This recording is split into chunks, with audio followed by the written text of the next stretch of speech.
Good morning, good afternoon. Thank you so much for joining us today. My name is Patricia Lozano, and I am the Executive Director of Early Edge California. We're pleased to partner with the National Women's Law Center to host today's event. They're amazing advocates for early learning and care. We're also honored to have Representative Susan Bonamici of Oregon and Representative Jimmy Gomez of California join us today to say a few words about the importance of FFN care. First, I'd like to share a little bit about Early Edge California. We are a nonprofit organization based in California, and we advocate for the best early learning experiences for children. We have three main priorities, which are increasing access to high quality early learning care, also increasing supports for dual language learners, and supporting the early learning care and education workforce. As you all know, a critical part of our nation's early learning and care systems are family, friend, and neighbor care.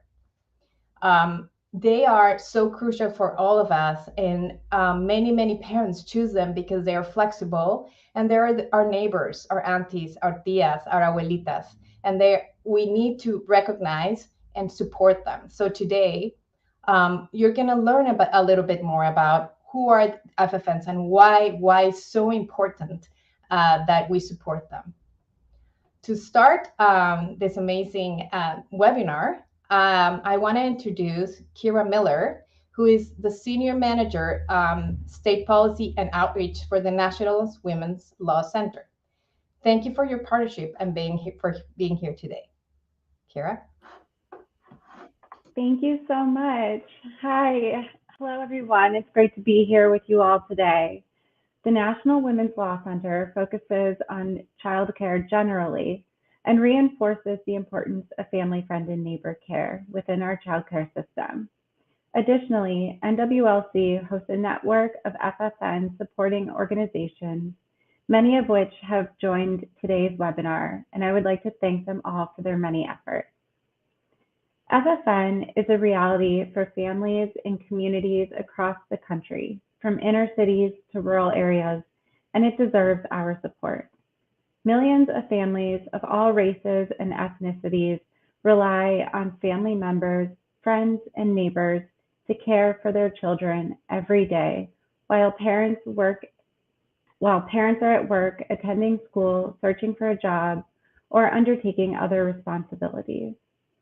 FFN care is a choice that millions of families make because the caregiver is a trusted figure who can provide safe, affordable care. They will often provide care to a child for longer than 4 to 5 years, offering a stable environment for the child to develop in.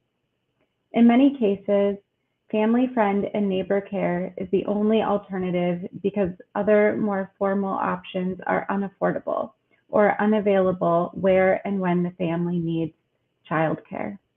FFN care is especially useful if families are in need of non-traditional hour childcare.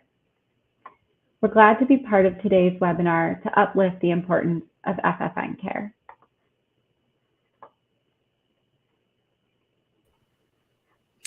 Thank you, Kira. We're thrilled for the National Women's Law Center's partnership and leadership on these important issues. Hi, everyone. My name is Kelly Reynolds, and I'm a Senior Policy Analyst for Early Edge California, and I'll be moderating today's webinar and panel discussion. You've already heard us share a little bit about FFN care, but now I'd like to play a short video that will further introduce you to this critical and highly relied upon form of care.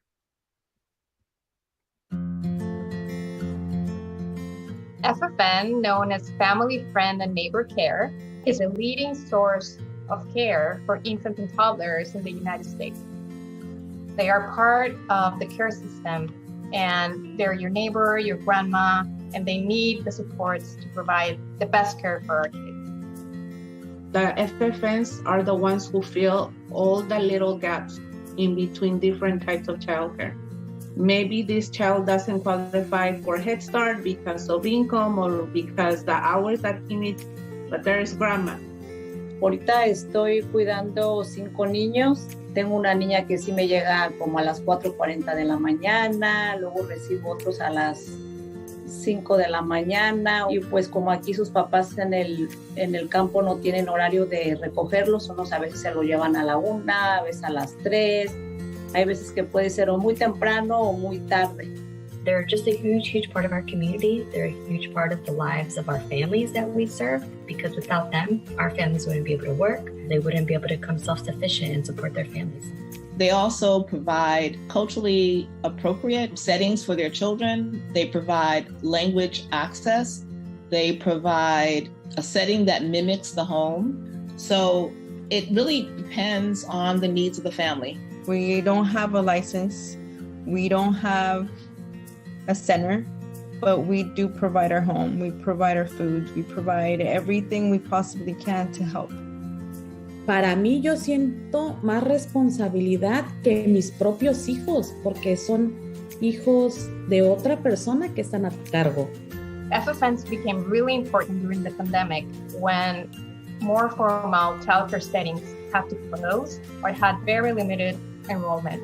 And this highlights that this should go beyond the pandemic, and we should support FFNs as a source for care for families. FFNs can often be left behind because they have not historically been viewed as legitimate providers of childcare.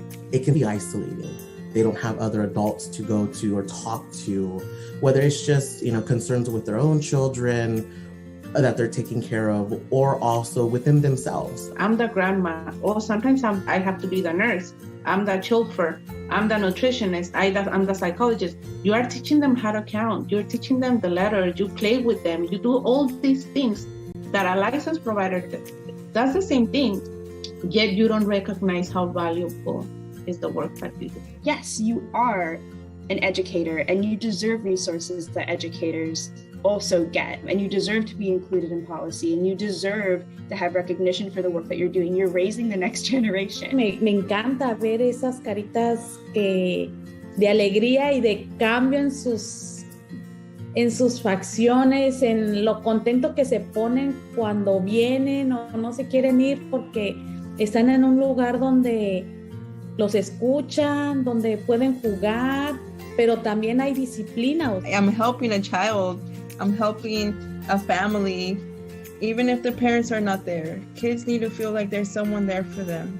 FFN providers are one of the first teachers that our kids will get.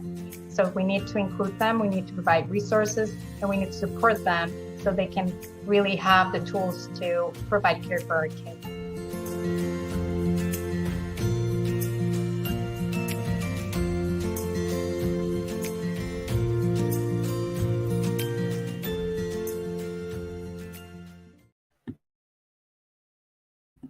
I love that video, and I hope that it gave a little bit more insight into what the day-to-day looks like for FFN care providers and the families they serve. We're really excited to have remarks today from two of our child care champions in Congress. First, we'll hear from Congresswoman Suzanne Bonamici, who is a leader on the Education and Workforce Committee and ranking member on the Early Education, Elementary, and Secondary Education Subcommittee. Then we'll hear from Congressman Jimmy Gomez, the founder and chair of the Congressional Dads Caucus. We're honored to hear from both of them today and thankful for their leadership on these critical issues in Congress. Hello, everyone. I'm Congresswoman Suzanne Bonamici from Northwest Oregon, and I'm glad to be with you here today to talk about the importance of high-quality childcare for children, families, and for the economy. I serve as the top Democrat on the Early Childhood, Elementary, and Secondary Education Subcommittee, and that's where I work on issues related to early childhood programs, like the Child Care and Development Block Grant. Without childcare, our economy does not work, and childcare is finally getting the attention it needs and deserves, and I'm committed to deliver long overdue investment in providers and in affordable access. As part of that investment, we know we must strengthen family, friend, and neighbor care. Family child care is fundamental to the mixed delivery system of care that working families need in our country. The mixed care delivery system includes child care centers, family, friend, and neighbor care, and early learning programs like Head Start. Family and home-based child care, it's critical for the most vulnerable children in our communities. These high-quality, accessible programs are often located close to people's homes, and that eliminates transportation barriers. Additionally, family, friend, and neighbor care helps connect children one-on-one with providers and offers programs with providers who speak their language or provide culturally responsive programming. Ensuring that these providers can operate and deliver on the promise of equal access for dual language learners, it's a matter of equity. As a mom and a policymaker, I know that investing in children is one of the best investments we can make. And that's why I'm honored to lead the bipartisan pre-K and childcare caucus. The day after we launched the caucus last month, I introduced the After Hours Childcare Act with my co-chair, Ashley Hinson. This bipartisan bill will help provide care during non-traditional hours. It supports access for many of our frontline workers, like nurses and educators. The bill will guarantee that federal resources reach family, friend, and neighbor child care services that serve kids during weekends and evenings. Our new bill won't solve all the problems overnight, but it begins the conversation about dedicating needed resources for a mixed delivery system that works for everyone. Several years ago, I created an Oregon Child Care Advisory Board. It includes advocates, early childhood educators, and child care workers, and we meet regularly to discuss the challenges and opportunities in reforming child care. During our meetings, the board consistently emphasized the need for greater support for both non-traditional hours childcare and for family, friend, and neighbor care. These are challenging times, but we saw great momentum last Congress and will continue to build on that momentum. Please know that I'm committed to fighting for the necessary funding, and I'm committed to working to pass common sense solutions like the After Hours Child Care Act to expand federal focus on care. We must recognize that caregiving is part of the infrastructure that underpins our economy. So thank you. Thank you again to the National Women's Law Center, to Early Edge California, and the Raven Group for inviting me to share these remarks with you. I wish you the best. Thank you all for joining us today at this important webinar on strengthening our nation's child care infrastructure through family, friend, and neighbor care. I'm Congressman Jimmy Gomez, founder of the Congressional Dads Caucus. First and foremost, I want to express my deepest gratitude to the FFN caregivers who provide essential care for our nation's children and family members. These unsung heroes, including grandparents, aunts, uncles, extended family members, neighbors, and friends, play a critical role in shaping our children's lives and fostering their early relational health. I'm the youngest of 6, and growing up, my parents had to work multiple jobs to make ends meet. So often, I found myself in the care of extended family, my neighbors, really anyone who would help out. FFN care is the most common form of child care in the United States and is particularly significant for immigrant families and dual language learners. In our richly diverse nation, many families depend on FFN caregivers who understand the cultural backgrounds, speak native languages, and provide culturally and linguistically responsive childcare. This invaluable support not only contributes to the well-being and development of children, but it also helps maintain strong bonds within families and communities. However, our nation's infrastructure, when it comes to childcare, faces significant challenges for many FFN caregivers who operate in informal settings without access to necessary resources, training, and support.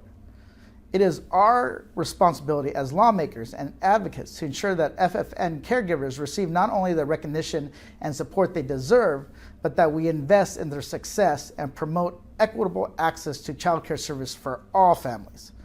I'm proud to lead the Dads Caucus in striving for a future where every child has access to safe, nurturing, and enriching childcare, and where FFN caregivers are valued, respected, and supported. Thank you for all your dedication to this important cause, and let's continue working to create a better and brighter future for all our children.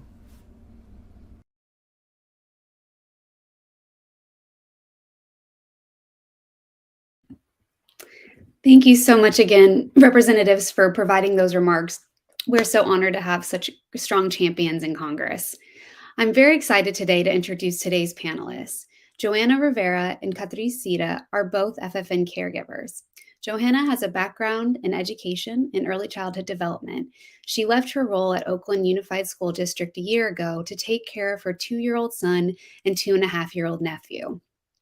Catrice has been providing FFN care since 2020, when we saw a big increase in FFN care during the pandemic. She has been an FFN caregiver since 2020, and in addition to her own children, she provides care for 2 children ages 2 and 5. We're also joined today by Gabby Nadir, who is a parent who uses FFN care. Gabby, Joanna, and Catrice, thank you so much for joining us today. We're so glad to have you here and learn more about your experiences providing and using FFN care. So Gabby, I'll start with you. As a parent, can you tell us why you've chosen family, friend, and neighbor care as the type of care that's best for your child and situation? For the most part, affordability. Childcare is very costly, and being able to afford it is very necessary for a family. It is also due to trust, because who can better take care of your children than your own family, right? And people you know, your friends, your neighbors, and also culturally and due to language. I would like my children to speak the languages that we as parents know. For example, my household is a mixed household. I speak Spanish, my husband speaks Urdu. So having those combinations as caregivers is very important to us, because we don't have the flexibility to teach this to our children, right? Because we have to work to support our households, to pay our bills. So having caregivers who speak the same languages is like a dream come true. So trust, affordability, cultural, people who celebrate the same things we do, who have the same religion, is very important to us. And I think our children feel welcome, and who better to take care than our family? Yes, absolutely. I mean, I can't agree more. Personally, I also used FFN care for the first year of my son's life, and my mother, being able to rely upon her and have that sort of supportive care is really unmatched. Can you tell us more about what it is about FFN care that you really love, in addition to what you just talked about the cultural values and the language and the trust? How do you see the FFN caregiver that you use support the growth of your child? There is love, right? There is love. They know my children. Also, the flexibility of hours. You cannot just drop in and have your kid when they call you to go to work at regular daycare centers. So, you can always trust that you can call your family member, your neighbor, or your friend and say, hey, I just got called for work. I need to drop off my kid. And, one of them is always available. If not one, the other is always available to take your child. So that's very important, to be able to have that flexibility in time. Absolutely. I similarly was nursing the first year, and so having that sort of flexibility at home to be able to pass them off to my mom or not was amazing. And there's so much attention to detail that you don't necessarily get when you have them in a different situation. So I think it's really great to hear you share about that.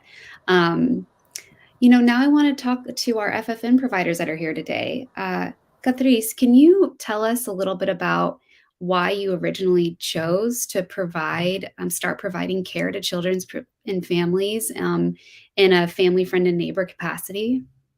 Yeah, so I chose initially because I wanted to help out family members. I was already at home with my own children. So, and the second part that really helped too was kind of the financial compensation. I wasn't working anymore, and a little bit of money typically helps where it's needed. Um, and the last part is I have always taken care of small children, so it was a no-brainer for me. How did you start that conversation with do you provide care for mostly your family? So how did you start that conversation? Did it just sort of naturally happen?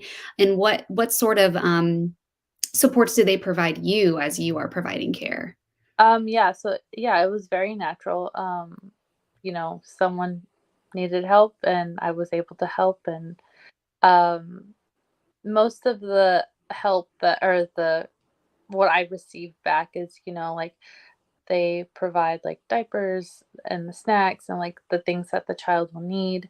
If there's something extra, it's provided to me, like um, extra food or like a little bit of money for an activity or extra toys, and that's provided.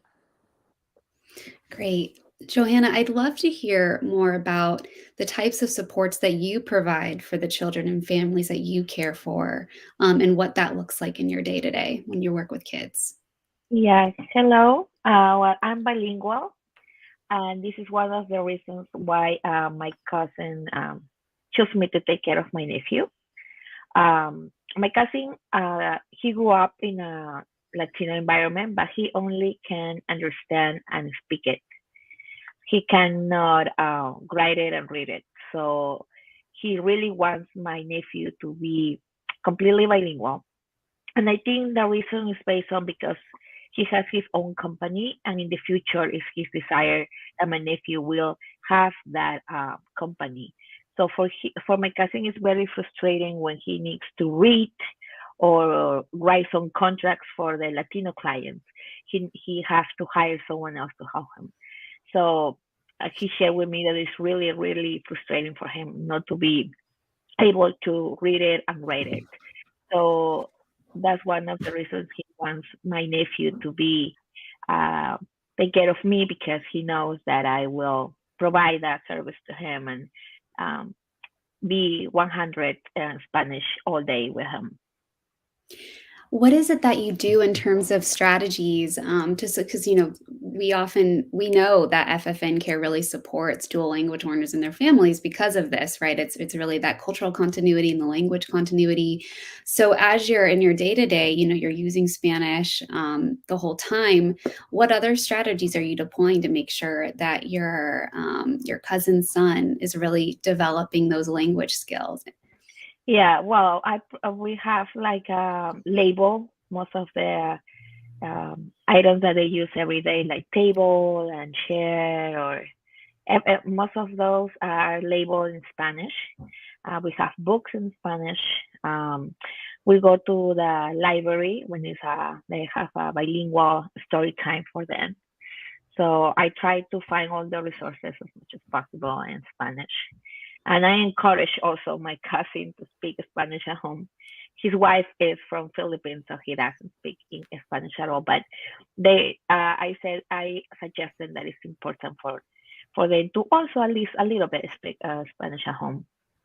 So yeah, that's all the things that I do to encourage them to speak Spanish. Great.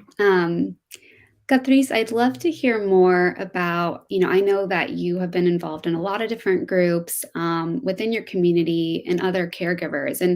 And we often hear that, there's a lot of misnomers about family, friend, and neighbor care that, you might not be as trained, or you might not have the same educational requirements, but we also know that that's not true. And there's a lot of really high quality values about that FFN care providers do to support the development of children and the families they serve. And so I'd love to hear about your own experience and sort of your own professional development or training, or what you do to support your own personal, professional growth and development as a caregiver, and what activities you do to, just continue to support your caregiving with children. Yeah. So, I mean, for me, I try to take advantage of any training, any webinars, anything I can get my hands on to like further my education. I feel like as FFNs, and most FFNs I've met, they are so ready to learn. They want to learn. They want to learn more. They want to get their hands on any training they can to further help the families that they help. And that's what I love about the FFN community is it's a pool of learners. They want to learn. I myself, anytime I hear something, I'm ready to jump on it. I'm ready to take it in and grow from it. I would say, like, for me too, I also try to keep an ear on like policy changes that are going on in childcare. It's important to know like what's going on if you're, like what is going on around you. Um, and I mean, as far as my growth, the biggest thing is making sure my self care and my mental health are also being taken care of. That is a huge thing, and that is one thing that the FFF community, they make sure that we always remember to take care of ourselves, because we can't take care of anybody else unless we take care of ourselves. That's so true on so many levels. In terms of, I'd love to hear more about like what areas you've really been interested in. You mentioned a policy, which I think is an awesome thing, as you said, to keep in touch on and have a sense of like what's happening and how that impacts you. But also are there certain areas of child development that you've been really interested in learning more, or different, when you said like webinars and trainings, like things that have really jumped out to you, or what you're interested in continuing to hone your skills in? Is it, is it health and safety? Is it behavior? I'd love to hear sort of like what you've done so far and what interests you have. Yeah, for me personally, my biggest interests are like understanding the child, at like understanding their development and trying to like understand why they are doing what they're doing. And the other biggest thing is like behavioral. We have a lot of kids that went through a lot during the pandemic. I am waiting for there to be more trainings to help those babies out that are a little different because of the pandemic.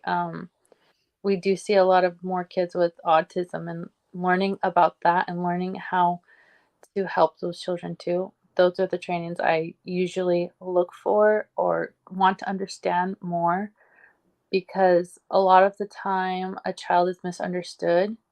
And if we could understand why the child is upset, we could help the child so much more. Absolutely. Thanks for sharing. I do think that across the board, we've seen that. And so it's really great to hear about how you're thinking about that, incorporating that into your own care and support for kids. Joanna, is there anything that you would add in terms of like what sort of supports that you have, or what sort of resources that you've tapped into to support your own caregiving, whether that's mental health or, trainings and professional developments? I'd love to hear more about sort of what you've done as well. Yeah, something that Katri shared is totally, we have to, I think, take care of us so we can take care of others, right? So in terms of, I try to walk with my child and my nephew every day, go to the park, take some fresh air, because every day is different. Every day has their own challenge. And incorporate those little times to walk outside and just explore nature, I think is very important. And for me, I took child development classes. I'm from Peru, so in my country, I studied education. But when I came here, I realized that it's so important to just retake all those classes because it's a completely different community. So I think that that's very important. And I also, as Catrice, I look for a lot of trainings in different support places, and some of them they're cost, but most of them are free. But the only thing sometimes is schedule. They do it during the day, which is really hard for me. And in the ideal world, it will be great if those trainings will be arranged after 6 p.m. or 7 p.m., which is really hard because everybody's tired at the end of the day. Nobody wants to attend or give a training at that time. But it will be really helpful to have more trainings. Thanks for highlighting that. I think that that's something that we hear a lot, is that, family, friend, and neighbor care providers really do want to access all of these resources, but timing can be a challenge. And I also just want to acknowledge, thank you both for being here during the day at 10 a.m. California time, when you also have, children that you're caring for. So I want to acknowledge that we're really honored to have you here when you're taking time out of your caregiving schedules. So, I'd love to hear a little bit more. I mean, you started to mention a little bit of some of the challenges it is to accessing resources. And I'd like to ask you both, maybe Catrice, I'll start with you. What are some of the challenges you face as a FFN caregiver that, you would like to see maybe more improvement on? I mean, having access to the same things that childcare providers have access to, like resources, or even like some trainings are not available to non-child providers. I mean, at the end of the day, we are both taking care of children. I would like to see, more access for both FFN and childcare providers. Joanna, is there anything you'd like to add to that on sort of like the challenges that you face? Yeah, I think the big challenge for me every day is what we are going to do today. That's the big question that came to my mind as soon as I opened my eyes. So probably, as Catrice says, right, mention, because I know other persons have like schedule and they don't know, they know how to have like a reading time and then outside time, inside, and they have very specific structure in the class. And maybe that will help us how to do that, to learn how to provide those different areas. Because I know in the childcare provider, they have like that play area, the art area, and the music area, but how we sell that, sometimes we don't have that information. So it will be really helpful to at least have that idea so we can have a little of that here in my house and provide those services to my kid and my nephew. In terms of, something that we often hear is challenges with wages and compensation, in the sense that we know that child care providers in general across the board are underpaid. And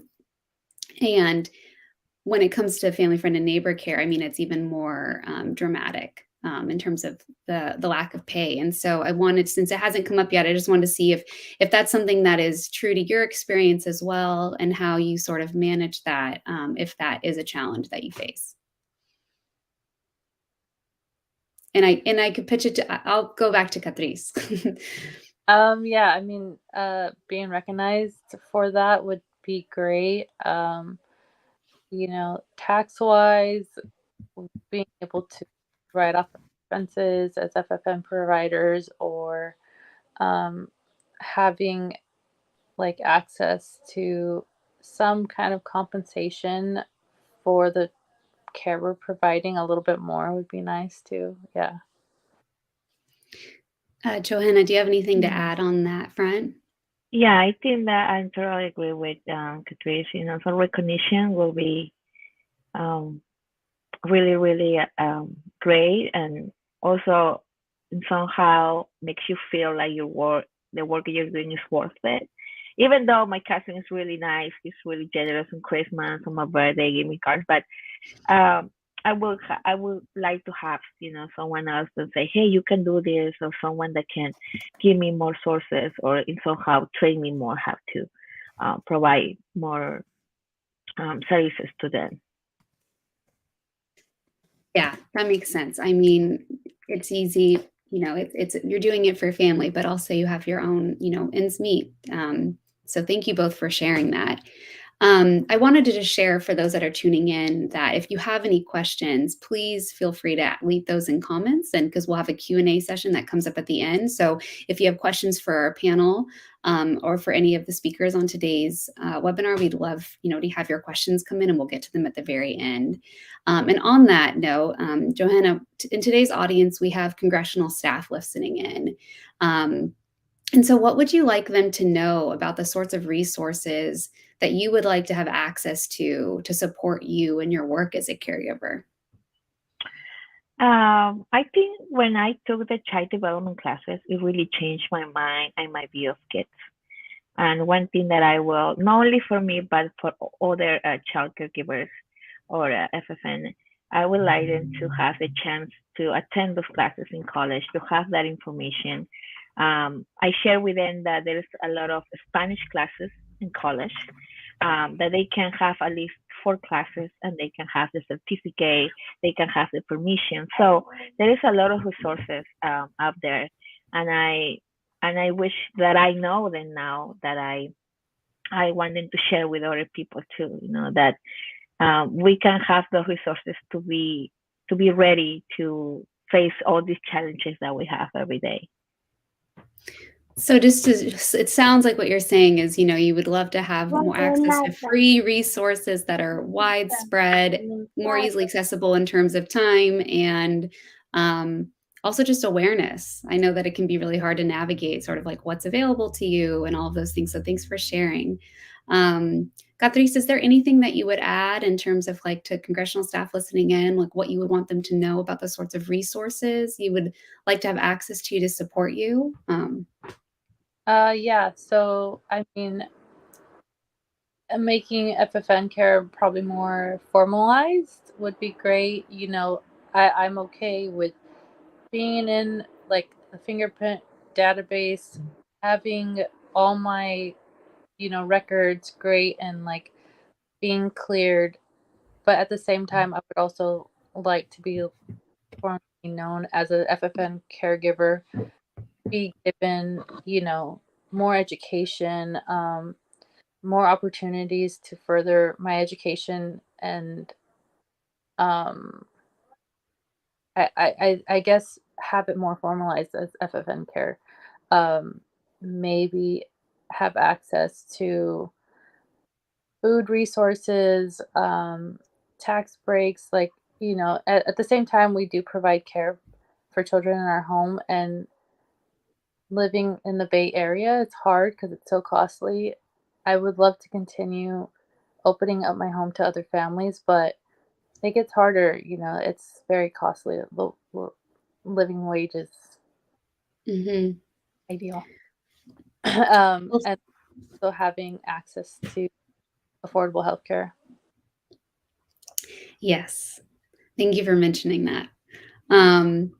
No, I think what you all mentioned are incredibly important things, and there's a lot of infrastructure that's needed to really support all families and ensure that they thrive.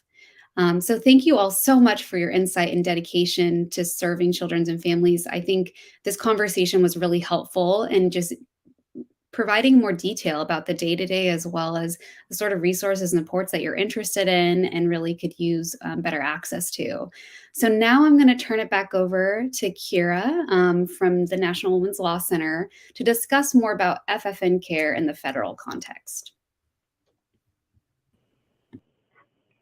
Thank you so much to Catrice and Johanna for sharing your experience and taking the time with us today. That was really wonderful to hear what you had to say. So I'll just say, as you just heard in the panel discussion, FFN care supports high quality early learning. It supports a child's early relational health by providing trust and close bonds between a child and a caregiver. It helps foster language skills and cultural values that are important to the family being served.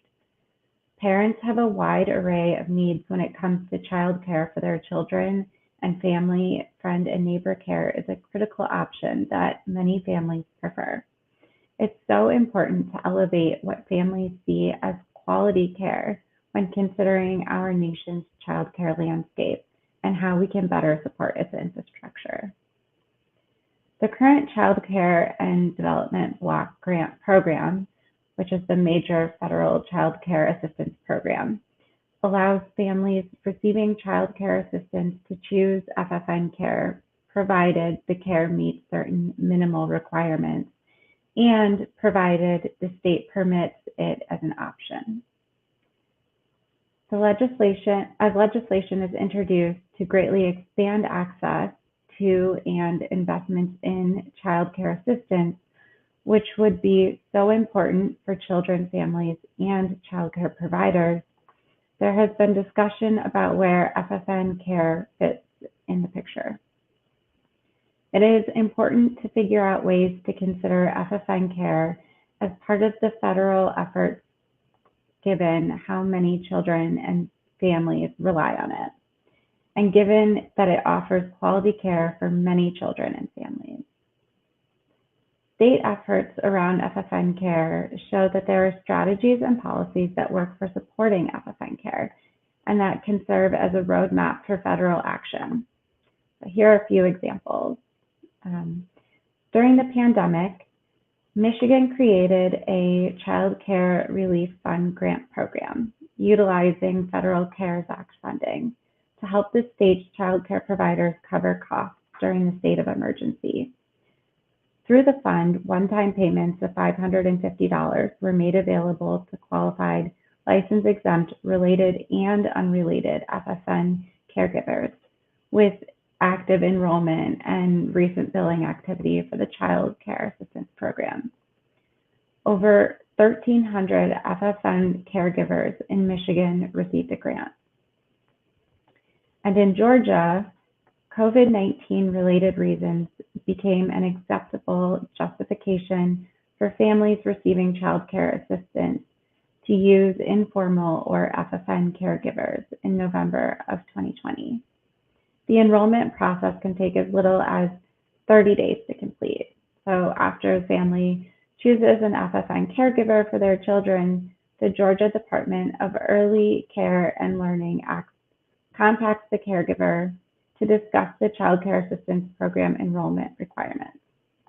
By exercising the flexibility it had in its existing program to approve FFN care, Georgia expanded the number of families potentially eligible to use their subsidies for FFN care. And in Colorado, the state made it easier for non-relative FFN caregivers to continue participating in the Child Care Assistance Program during the pandemic by temporarily waiving the in-person inspection requirements that subsidized FFN caregivers usually have to meet. Instead, the state conducted virtual inspections. This allowed for flexibility in scheduling, more comfortability for the caregivers, and less time-consuming for all parties involved. And those are just a few examples from NWLC's report called Sustaining Family, Friend, and Neighbor Child Care Beyond the Pandemic, of ways that can support FFN care, such as increasing funding to caregivers, including FFN care in policies and programs, and by ensuring programs and supports are accessible to all FFN caregivers. The examples show that a multi-pronged strategy with approaches to different groups of FFN caregivers is required to support, strengthen, and sustain this part of the child care system. It's so vital that caregivers have the resources they need for the well-being of themselves and the children in their care. Thanks, and I'll give it back to Kelly. Thanks, Kira, for sharing a little bit of more information about what other states are doing with FFN care. Now we'll take a few questions from the audience. So again, feel free to add any questions to the chat. We've gotten a few in already, so I'll start with what we have. I see a question that was asking about what was mentioned earlier in the conversation about FFN care and the timings of, trainings or professional development opportunities. And so I wanted to turn this question back over to our FFN care providers that are on our call. So the question is, I know every provider is different in terms of schedules and what works in terms of training times, but what works best for you all? You talked a little bit about this earlier, Johanna. Do you want to elaborate a little bit more about timings of trainings for FFN providers? Yeah, I think there is few trainings that are around 6:30, and there is some. Well, if I can mention some of the places that I get those trainings, can I think right? Can I share with you? Sorry. Can you share? Yeah, go ahead. Yeah. So, for example, Bananas here in California is a great place where most of the trainings are after 6:30.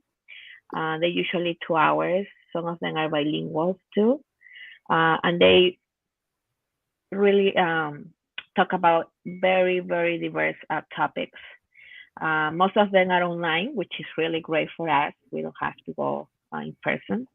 And then when you're done with the trainings, they give you also a certificate, which help you to get accumulated hours of your training, and that's great too. And they help you when you, I'm not sure really, but when you have certain amount of hours, you can apply for a stipend, I think, with them. But I don't have more information about that. But yeah, for me, Bananas is a great resource.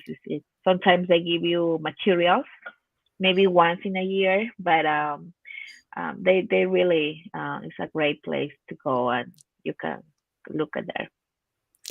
Just for context, for those not familiar with Bananas, Bananas is a really great organization. They're a resource and referral network based in California in the Bay Area.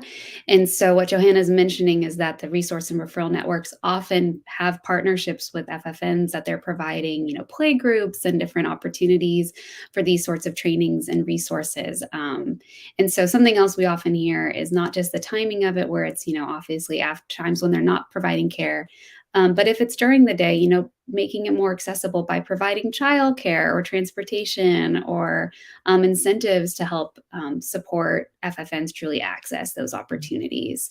Catrice, is there anything that you want to add in terms of timing and availability to make it more accessible to participate in these sort of opportunities? Yeah, so I mean, having the trainings like in the afternoon is ideal. That's the best time, where you could kind of pay attention a little better because you don't have anything else going on. And I know sometimes the trainings are at different time zones. So, kind of coordinating, make sure that it's evening across the board is something. But there are times where they're able to kind of adjust that or kind of send out a questionnaire of what time works for the group receiving the training. Yeah, and I think to that point, it's important to invest resources into sort of the organizations that are really tapped into the communities that they're serving, that have the best idea of what works best for the FFN providers that are near them. And so that's a great point. And I've also heard that, that we're sort of phasing out of we're still in the pandemic, but phasing out of some of the in-person or virtual meetings, that it's great to keep those virtual meetings because sometimes that's more accessible for FFNs, but it's good to have a combo as well. So having that flexibility. Another question we got in the chat is there a database or documented network of FFN childcare providers? So that's a really good and very nuanced question. So in the way that states all regulate FFN care very differently, it can look really different. And it also, so for the most part, there is not one large database that has all of the information of all family, friend, and neighbor care providers, because in many ways, it's a very informal type of care. Your next door neighbor could be an FFN and not even know what that term means. And and if states provide subsidies to FFN, so meaning they've gone through background checks and met the basic requirements to be license exempt and receive subsidies, they are typically in some sort of database that the state has access to because they're formally working with the state. But if it's an FFN that's not receiving food benefits or state subsidies, then they're likely not in any sort of database that we would have access to. But it can look really differently from state to state. Another question I'm seeing in the chat is, could we discuss more about children's mental health and resources for FFN providers and the children they serve? I think that maybe this was Johanna that mentioned this first, so I'd love to kick it over to you to talk more about children's mental health and the resources that either you have access to or we would love to have more access to. Yeah, well, for me, the child that I take care of, I think the question also said the children that we serve. So in my case, my child is 2 years and my nephew is 2 years and a half. So they're pretty much, the interests are the same. So both of them, they they speak, they understand, they fully understand the commands and everything. So we don't have any concern about that. But what we do, for example, for the physical health or mental health is to have a time in the mornings to go outside and walk. And something that I do also is music. I grew up, my family, we are musicians. So for me, music is a great tool of learning. It's a great tool of connect with the kids. So I try to incorporate at least 20 or 30 minutes of music to play different kind of music, especially more often in Spanish. But so that's the things that I do: walk outside, be outside as much as we can, explore nature, and incorporate music too. And what do you do for your own mental health? You know, I'm a parent. I know that it's very difficult to, you know, to find time for my own mental health when it comes to work and just being a mom. I'm also, you know, have childcare, so I'm not with him throughout the day. And so I'm just curious about, you know, what it is that you do to support your own mental health when it can be very challenging to be working and providing care. And if there's particular resources that you tap into, and if there's a lack of resources, what is it that you would like to see more of in supporting you? Mm-hmm. Well, the thing that I do after what my nephews pick up around 5. So after that, I left my kid with my mom, so I like to walk. I can walk all day, but I usually go to Zumba classes too because I like music. I like to dance and I like to listen to it or sing. So I try to incorporate what I like to my schedule. You know, I do it with the kids in the morning, but then in the afternoon I do it just myself. So sometimes I just go and walk, or sometimes I go out with my friends, which is I think something that is really. And there some of them are FFN too. So we share all the challenges together and we talk about it. So for me, it would be great to find someone that you can trust and talk about those frustrations, those challenges that you face, so you don't feel alone. You don't feel that you are the only one that is having those. So find that little community of other childcare providers so you can find more resources. They can help you too, right? And that is something that is very hard to find, a community of FFN that are willing to share, you know, the challenges. It's very hard.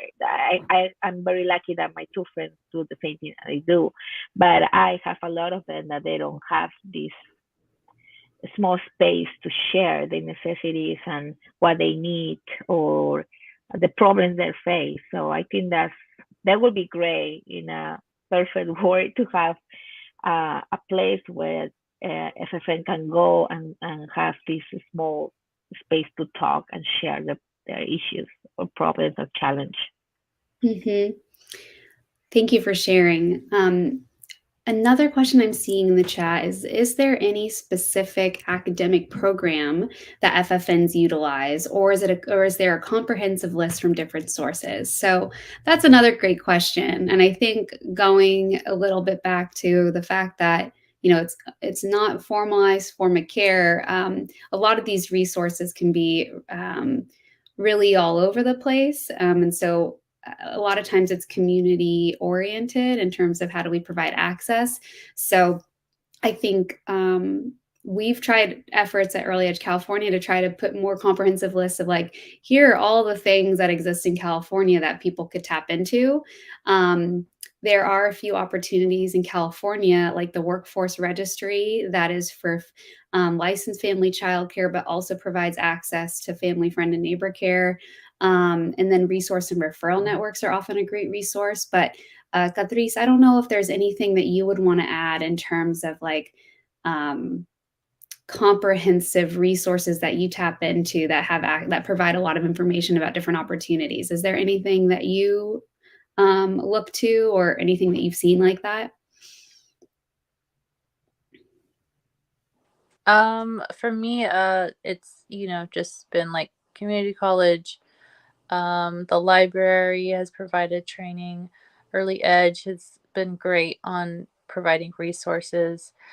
I mean, most of it is you have to go and look for it. There's no like formal place to find all the resources to enrich yourself, but most of it is the community, finding community. Yeah, thank you for sharing. Another question I'm seeing in the chat, and I'm trying to go a little quicker now because I'm realizing we have a few minutes left, is does California provide subsidies to FFN providers? Yes, California does. California probably has one of the largest numbers of FFN care providers in the state just because of the sheer population of California. And we know that about 20,000 providers in California are subsidized. And that is a lot, and it sounds like a lot because it is, but it's not. It sort of pales in comparison to the larger amount of FFNs that we know are definitely providing care in California. So I think there's more work to be done to increase the amount of FFNs in California in particular that are taking advantage of subsidies if they're providing care for families that are income eligible. And I want to also, turn a question over to Gabby, our parent here,